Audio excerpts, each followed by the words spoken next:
మాజీ central bank chairman Mettukuru Dhanunjaya రెడ్డికి TDP ప్రభుత్వం ఎలాంటి నామినేటెడ్ పదవి ఇవ్వకపోవడంతో ఆయన అభిమానులు రగిలిపోతున్నారు.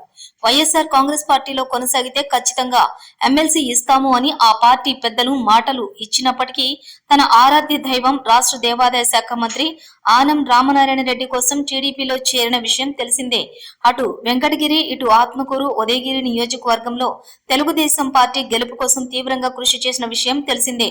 జిల్లాలో ఎంతో మంది కార్యకర్తలను, నాయకులను టీడీపీ గూటికి చేర్చిన ఘనత మెట్టుకూరు ధనుంజయ రెడ్డికి దక్కుతుంది. అటు వెంకటగిరి, ఆత్మకూరు, ఇటు ఉదయగిరి నియోజకవర్గాలలో ఎక్కడ పోటీ చేసినా గెలిచి సత్తా ఉన్న ధనుంజయ రెడ్డి ఆ మూడు నియోజకవర్గాలలోని టీడీపీ అభ్యర్థుల విజయం కోసం తీవ్రంగా కృషి చేశారు. ముఖ్యంగా వెంకటగిరి, ఆత్మకూరు అభ్యర్థుల గెలుపు చక్రం తిప్పారు అని చెప్పుకోవచ్చు. అంతవరకు బాగానే ఉంది. అయితే టీడీపీ ప్రభుత్వం వచ్చిన తర్వాత అటు మొదటి, రెండవ విడత నామినేటెడ్ పోస్టులలో ఎలాంటి పదవి ఇవ్వకపోవడంతో బలమైన ధనుంజయ రెడ్డి వర్గం రగిలిపోతుంది. ఇటీవల ఎమ్మెల్యే కోటాలో కనీసం ఎమ్మెల్సీ అయినా ఇస్తారు అనుకుంటే అందులో కూడా ధనుంజయ రెడ్డికి మొండి చేయి చూపించారు.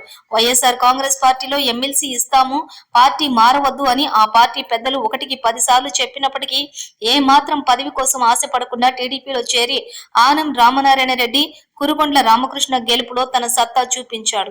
ధనుంజయ రెడ్డి రాకతో ఆత్మకూరు, వెంకటగిరి నియోజకవర్గాలలో వైసీపీ ముఖ్య నాయకులు చాలా మంది టీడీపీలో చేరిపోయారు. దీంతో ఆ రెండు చోట్ల టీడీపీ విజయం చాలా సులువుగా అయింది అని చెప్పుకోవచ్చు. మరి పార్టీ కోసం ఎంతో కష్టపడ్డ ధనుంజయ రెడ్డిని మాత్రం టీడీపీ అధిష్టానం పట్టించుకోవటం లేదని ధనుంజయ రెడ్డి వర్గం రగిలిపోతోంది. మరి మంత్రి ఆనం రామనారాయణ రెడ్డికి అత్యంత సన్నిహితుడు, కుడిభుజం లాంటి ధనుంజయ రెడ్డికి త్వరలో ప్రకటించబోయే 3వ విడత నామినేటెడ్ పోస్టుల్లోనైనా న్యాయం జరగాలని ఆయన అభిమానులు, కార్యకర్తలు కోరుకుంటున్నారు.